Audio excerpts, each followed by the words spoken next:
Hey, welcome to episode 776 of today's Antidote. Today, we're going to look at our discoveries of the week from a week of discussing pivoting. I can't say it today. Pivoting on your pathway. That's right. You're on a chosen pathway. You're trying to get somewhere, figure something out, achieve something. And next thing you know, you hit this crossroads and you have to figure out if you're going to pivot. We've been dancing around it, talking through it, trying to figure it out all week. Today, we're going to bring some clarity to what we learned in that week of discussions. All that and more on today's Antidote.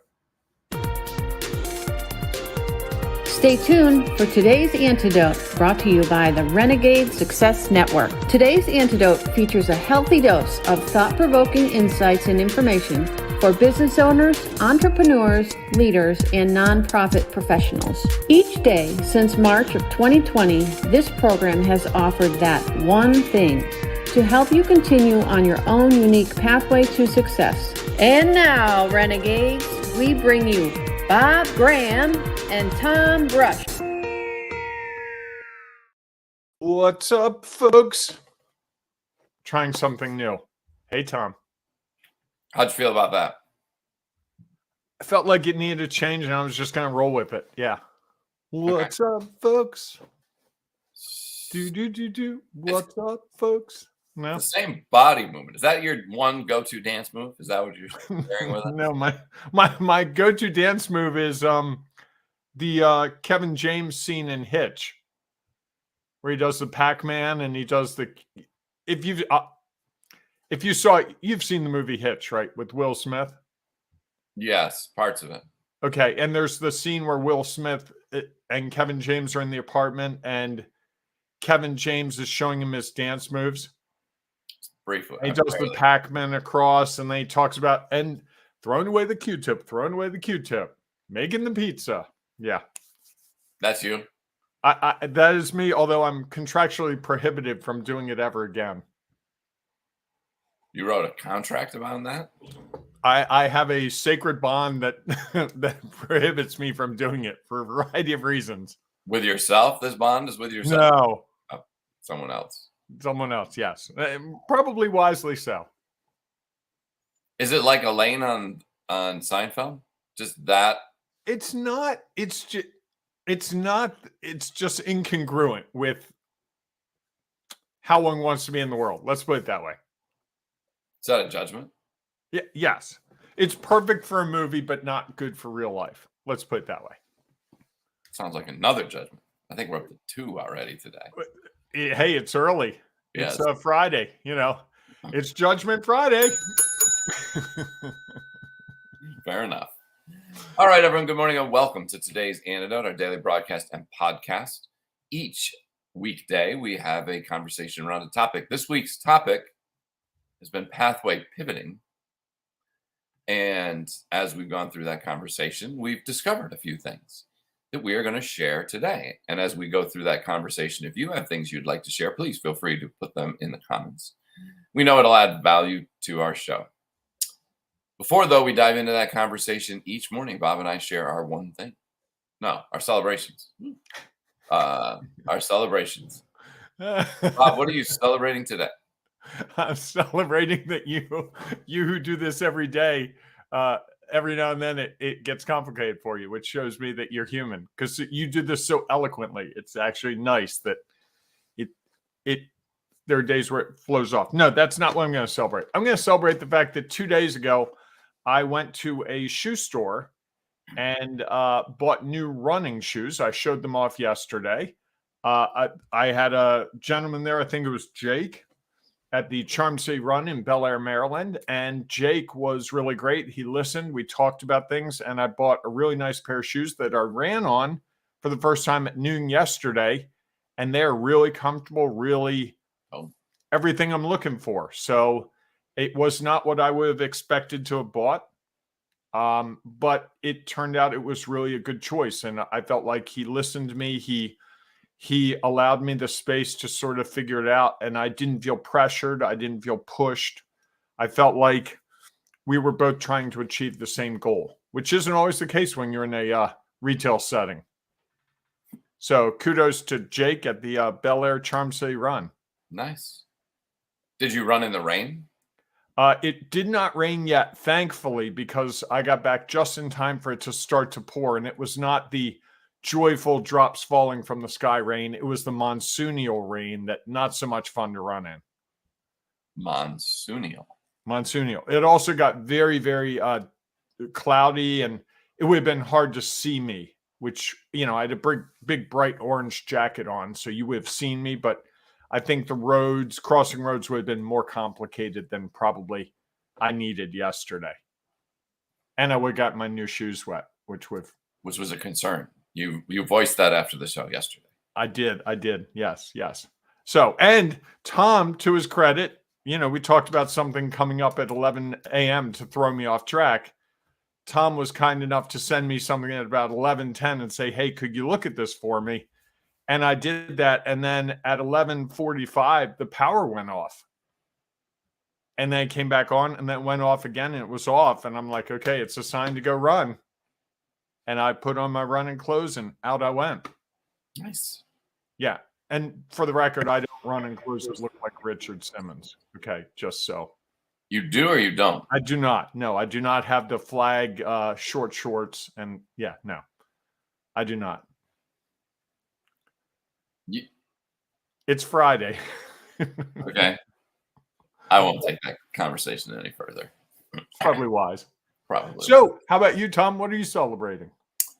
So I'm doing a board training in a couple of weeks, and so yesterday I had the chance to talk with the executive director and their administrative assistant just about it to understand a little bit more about the board and the organization and do some planning around that event. And it was just it was a fun conversation. They were very receptive to the conversation. They were open about some of the challenges that they were facing. And, you know, every chance I get sometimes in those, I try to share a couple of nuggets. And clearly, the executive director works a lot, as many nonprofit professionals do. We're small business owners as well. And I think that when that happens, you don't see the impact that it has on you. And her administrative assistant does as well. So I asked the executive director, I was like, so if someone on your team was working the hours that you worked, what would you say to them? And of course she was like, well, I would tell them that that's not necessary, that they shouldn't be working all those hours. And I said, that's interesting. So why do you? And so she paused for a moment and had to think about it. And I think was starting to realize where I was going. And then there was a really funny moment. We started the conversation. And I usually throw this in there at some point because typically executive directors say a lot of things to their boards and to others, and they sort of listen. And then you pay a consultant to come in and say it. And they're like, oh, the board's like, oh, you're absolutely correct. And the executive director usually sits there and like rolls their eyes and whatever. So a little bit later in the conversation, when we were talking about how many hours the executive director was working, I said to her, I imagine your administrative assistant probably tells you all the time how you really, that it's not really healthy for you to work all those hours. And she said, yes. And I said, it's interesting. When I say that it's not valuable for you, you believe it. But when she says it, you don't. So I just thought it was an interesting take on how sometimes those people closest to us have a lot of value to share. And sometimes we choose not to listen to it. So just celebrate. Well, you hear the same voice over and over and you start to lose it. Its resonance goes away, it erodes over time. I mean, one of the real values of this program for me is I'm forced to listen to you. And I don't mean that in the callous way it sounds, but to do a program, you have to listen to the other person. I can't totally check out. And so I hear things from you that I might not hear if we were just talking at a coffee shop. You might have to tell it to me 10, 20, 50 times. Whereas here, I'm trying to absorb the information because we're trying to talk around a topic. But there are things you've told me off the program that I bet you've told me 50 times. And, you told me before the program this morning, why does it matter? Who cares about something that's completely innocuous in the scheme of things? I bet you've said that to me perhaps 1,000 times, maybe 3,000, if I'm being honest. And so I think we tend to not listen to those people closest to us because their voice just becomes like the color of your walls. You paint your house, you have this nice color on your walls, and you're like, wow, that's a really great color. And you see that color everywhere for the next week or two. And then the third week, it's just the color on the walls. Yes. And, I think at some point, does that really just mean that we've stopped believing that they have value to share? Not intentionally, just that it's they're just saying something again and again and again, just to say it again and again and again, and we've stopped listening. Yes, I think that's so true. And my consulting and coaching business, same way. I say things that I know the person's heard before. I've had the privilege of meeting a couple of spouses of people I work with, and every now and then I have one spouse that listens in on the conversations because they're driving together, and she'll pipe in towards the end and she'll be like, "Bob, thank you. You're saying exactly what I've been saying for like the last 3 years." And I think those answers, I think it's further proof of that whole idea that you and I keep circling around, which is all of us have those answers inside of us. It's there. And our network of people around us feed us the answers. We just choose not to listen to them until we're ready to hear them. I see we have a comment, Tom. Yes, indeed. Tina with us this morning. Keep it up, guys. Okay, have to get the kids off to school. I like it. All right. Hopefully, I guess Monday's a holiday for lots of kids, right? President's Day holiday. What I'm hearing. Well, Tina, I hope the kids have a great day at school, and you as well. Is Tina a teacher? Tina is a teacher. Oh, okay. I think I shared that with you once before. You obviously weren't listening to the value that I was sharing. I'm sorry. I apologize. Tina, thank you for the hard work you do. I spend a fair amount of time with the teacher these days, and it is something to behold, the commitment to go in 5 days a week and help kids find their way in these complicated times, to say the least. It's kind of like coming in 5 days a week to work with me on this program. Help you find your way. Is that what you do? You help me find my way? No, it was just there to be said. So it was. You had to take it. I agree. So, Tom, with that, why don't we move into our topic? Okay. Sounds great. Do you want to share your discoveries of the week around pathway pivoting? Or should we set it up a little bit? I think we need to set it up. Do you want to take a stab at setting it up? I kind of tried to do it at least once or twice this week, and I'm still not sure I've got it clear in my head. Okay. Well, I think hopefully people have an idea of what pivoting means. And so I think they might understand that. And I think the context within which it adds value to figuring out a little bit more around where we're headed with this is that we've been discussing your pathway since the start of the calendar year. I actually went back and looked at that the other day. It's like, wow. And all the different things that go into creating, traveling, and we're not yet to what happens when you get closer and closer to your destination. And so that's coming up. Yeah, I think so. Am I supposed to be getting closer to my destination? This is just an theoretical, high level overview. Okay, all right. Yeah, well, I hope that you're making progress towards it. We may never achieve our destination, although hopefully we're at least making progress towards it. If we're continuing along, have to know what it is first, though, right? Yes, absolutely. And I think that's what we've really touched on this week. That's probably my discovery, honestly, is that you can't know how to pivot. I know I jumped the gun. It'll work. Okay. You don't really know how you can pivot or what a pivot is unless you know what your destination is.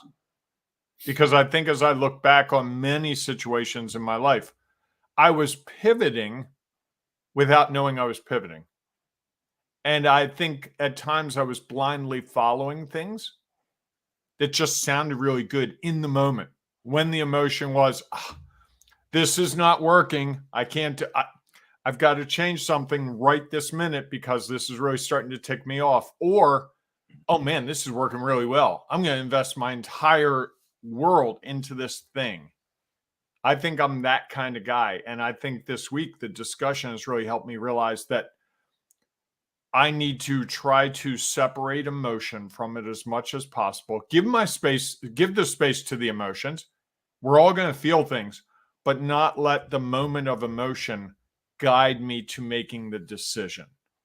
But to let the emotion subside, mark it as, yeah, oh, wow, that made me feel good. Or, oh, that really made me feel bad. Or I'm really frustrated by this. And then do the decision making about what the next move is, whether it's a pivot, whether it's a course adjustment, whether it's stay the course, but with that emotion separated as much as possible. How's that for a discovery? I like that. I think the one thing that you probably implied and didn't say is taking the time to learn from that emotion, whatever it might be.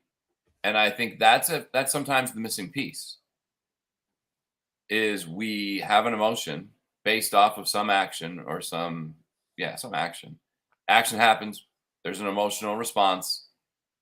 And typically, I think people immediately judge that reaction. Good, bad, right, wrong, pleasant, unpleasant. And that judgment then starts to cloud everything else that comes after that. And we make sometimes decisions without really understanding why we're making them. We're just making them to make them because whatever happened in that emotion and what we felt, we either wanted more of or we wanted less of. And so we make a snap decision at the moment. And I think the challenge is taking the time to have that emotion and then a checkpoint where we pause and we say, which we talked about all last week, is what went well, what didn't go as planned, and what might I do differently? And learn from that so that we now can move forward and say, okay, the emotion is not taking over me. I'm not going to just throw away my destination and look for something different because of this one emotion, this one action that I'm going to actually learn from it and then figure out how to leverage that learning going forward. One of the reasons that I think at a checkpoint, when they're set up not based on emotion, is that we can have that learning moment and then figure out what's next. That we're not just caught up in the emotion. And I think that learning piece is many times a missing element of decisions that are made. I think we're saying two different things, and I want to see if I can clarify. I think you're saying learn from the emotion, and I'm saying have the emotion and then learn from the information that's available, not from the information the emotion tells us. So if I feel really frustrated with something, that's going to color how I see it, even though it might be really useful. The frustration may be because it's new or because, let's say today it's pouring where I am. And I'm going to go out door to door today and go talk to companies about what I do. It's really a lousy day to be outside. I could have the emotion, this really is lousy. Or I know when the weather is like this, people let you indoors that they wouldn't normally let you in because they're like, oh, come in and warm up, come up, get out of the rain. Who do you want to talk to? I'd like to talk to the president of your company. Oh, let me get him for you. They don't do that when it's sunny. So my emotion could be, this is horrible because I have to do it in the rain. Or it could be, this is great because I get to do it in the rain. Well, neither of those really matters in the end of the day. In the end of the day, it's did what I agreed to do, go out and talk to people in business parks in my community. did that generate a result? Did I take that action? One, hey, just going out there, bravo, it's Friday, it's pouring. Most people wouldn't. Two, did it help me achieve the result I'm looking for? Did it generate discussions with owners' businesses? If it does, then it's a great, it's a good thing. And I do more of it. If it doesn't, maybe I go, you know what? Maybe I don't want to do this in the rain anymore. Or maybe I need to go to a different business park. Or maybe I need to whatever. But I think if I let my emotion, it's lousy out, affect it, it's going to affect the results. Like, well, I went out there in the rain and I really got wet and it wasn't really good. But what I found the time I did that in the rain, I had a different result. I had a different experience than any other time that I had done it. I was like, whoa, this is of note. And it wasn't until I let the emotion of, I'm soaking wet, my shoes are soaked through. Once that got away from me, 2 days later, it's like, wow, I got to look for rainy days. This will actually work for me. By the way, those of you who are trying to generate sales and you have a product or service, I just gave you a really nice hint. You're welcome. You know, go out when the weather's not ideal. Does that result always happen? No, not always. No. Yeah, every time it's going to be different. So you gave them value, you shared value that they can choose not to have it impact them and say, oh, that guy's, I'm not going to take that out. He doesn't know what he's talking about. And they'd move on. It's just their choice. Right. They could also say, oh, that's the greatest tip ever. I'm going to do that every time it rains. And then they have pneumonia, which could happen. Right? Correct? And so now I've caused the pneumonia outbreak. No, I'm just, all I'm offering is that we don't know the results. We don't. Could be individual. And the results change all the time. So all we can do is take the action and learn from it. You didn't say the emotion in there.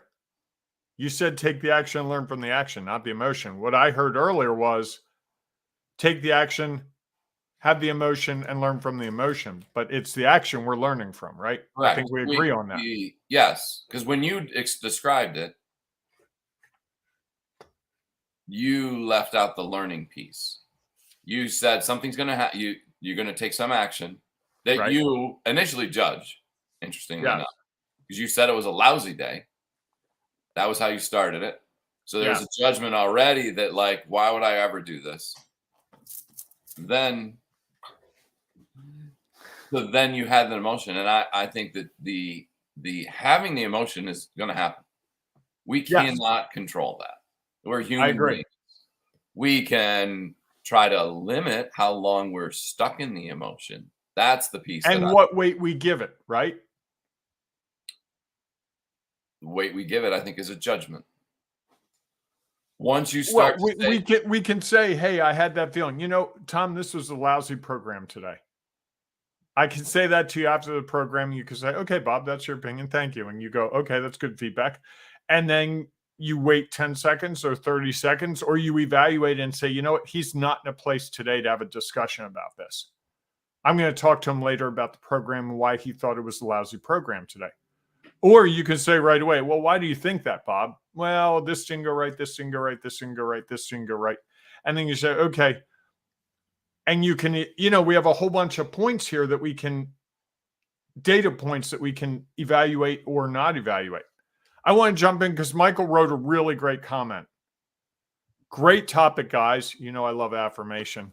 Here's my thoughts on pathway pivoting. It's like a game of Tetris. And for you young people, Tetris was a game where you had to, the blocks came down from the sky on your little computer and you had to line them up. And there'd be like an L-shaped block, there'd be a square block, there'd be a long block and a short block. And if you didn't set them up in lines, eventually they would start stacking up. If you got a row of them completely all the way across the row, then it would disappear. So you were constantly, Tom, you're not enjoying this game, are you? You're not a big Tetris fan, I take it.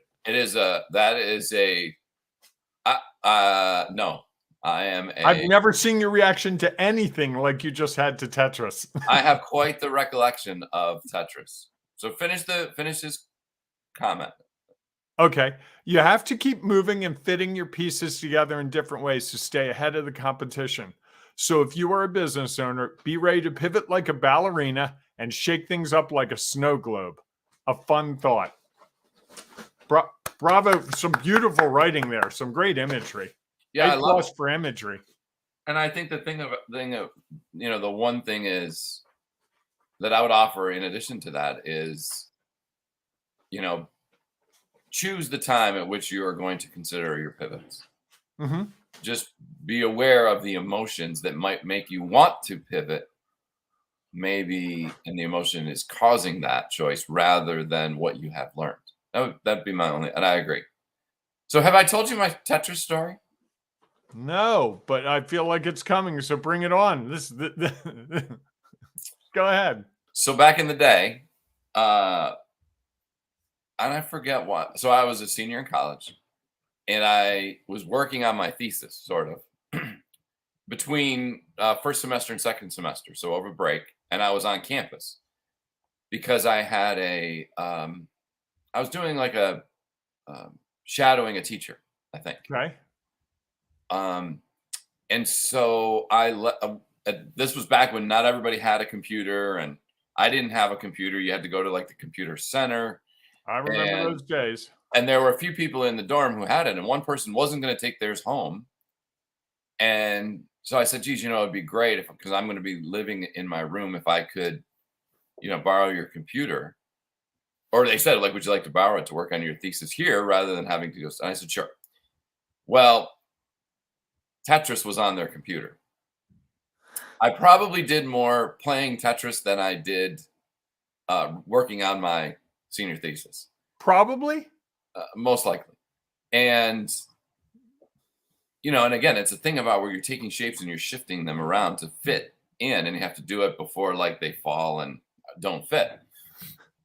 So then I went into the school and was sitting in the back of the room. And you know how most schools, at least back then, they were tile walls? Yes. There were various colors. Uh-huh. So while the teacher was teaching, I happened to look over at the walls, and I found myself playing Tetris on the wall. And I was like, oh, this is not good. I think I'm a little addicted to this game. And you weren't consuming alcohol at that time, nor at any time, correct? No, I was not. And presumably no other substances that would alter your perception Correct. of reality. You would be correct. Okay. Yeah. So this was mind control at its best. Yeah.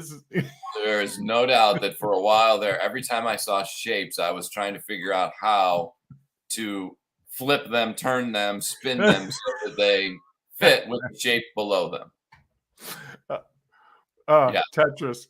Thank you, Michael. That not only was it a great comment, but it also led to a great story. Yeah. For you people watching or on the podcast who can't see this, Tom is reacting with more facial expressions to this whole Tetris thing than I've ever seen from him, and knowing him 10 years. Yeah, it was a pretty strong. There's probably only a couple other stories that would elicit that kind of a reaction. Okay. All right. Michael gives you a big thumbs up to that story. So, yeah.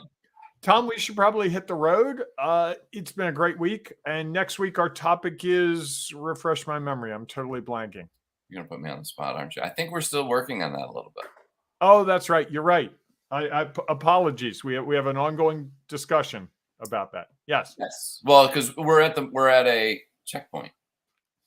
We've talked about checkpoints, and there are lots of things you can do off a checkpoint. And I think the question is there one more thing to do off the checkpoint, which I think we're still having a discussion about? Or do we start moving on and talking a little bit about what happens as you get closer and closer to your destination? Because hopefully you are taking actions, having checkpoints, and that is a process that continues. And I think, again, that idea of knowing what your destination is and considering what does success look like in that destination might have been something that could have been an earlier conversation. Maybe. I don't know. So we're still working on it. So we're negotiating, talking through it, figuring it out. There you go. Yes, indeed. It's a moving target. And folks, I'm going to make a little plug. Tom doesn't know this, but Tom has put together a different Facebook group for folks who are in nonprofits. And if you are in a nonprofit, you should add this group to what you're up to. It's another Facebook group, and there's really great information around nonprofits, and it will supplement what you're finding with the other stuff we do. But it's really great stuff. Tom goes in there and does lives. He's done a lot of training, a lot of really valuable instruction, education, insight for folks who are trying to figure out how to be a powerful leader in a nonprofit. And that's an area where Tom spent most of his career. And while it applies to business as well, there's something about Tom that lights up when he's talking about nonprofits. And I enjoy everything in that group just to see it and share. So if you'd like to know more about that, you can reach out to Tom, and I'm sure he'd be happy to have you join that group as well, right? Absolutely. Nonprofit leaders. Easy for you to say. Just went blank. Nonprofit leaders community. I knew it was a C word. Community. Nonprofit leaders community. Okay. Yes, indeed. Thank you for sharing that, Bob. Of course. We're going to do a presentation. I'm going to do a little workshop on solicitations next week. Something asking people for money, which is something that not a lot of people like. And I'm going to share a new way to fundraise. And I'm going to give people a little hint that they may or may not realize, which is if you're a business owner, you could actually join that group. I don't run a nonprofit, but I've gotten some tidbits from the things Tom has shared in there. So you might be surprised. It might be worth taking a look. I'm just saying, you never know. Yes, indeed. All right, everybody. Thanks so much for being with us. Again, please continue sharing your discoveries of the week, whether you share it in here, or of course, if you're listening to the podcast, join us in our Ring of Renegades Facebook group. You could share your value there, because who knows, there might be someone there who's desperately seeking what you have. Michael shared his value with us today, and look at the impact it had, especially on me. As did Tina. As did Tina as well. I love keep it up, guys. I love when you know me. What we might have to someday have this conversation about affirmation. Oh, I'd love to have a week. We should do a week of the 5 love languages. That would be a good time. Sounds like they're all judgments. Just saying, thinking. No, not judgments. Just how people, words of affirmation really resonate with me. Gifts resonate with me a little less. Physical touch, not a big deal to me. Because you see affirmation as positive? I think an affirmation is positive, yes. So what if everybody, all they ever did was give you words of affirmation? You would love that. That would be the perfect birthday. Hour after hour. What do you learn from that? How amazing I am. And you don't think that'll get you stuck, do you? It has several times. Ah, interesting. That's why the cat. That's why Sam Hunt's here right now, because he thinks I'm amazing no matter what. I thought you said he always showed up when I was. He does like you. All right, folks. Thanks so much for being a part of our show today and our show this week. We hope that you go out and have a great day, and we will see you soon. Hey, folks, as we head into this weekend, and for some of you, it's a 3-day weekend because President's Day is on Monday.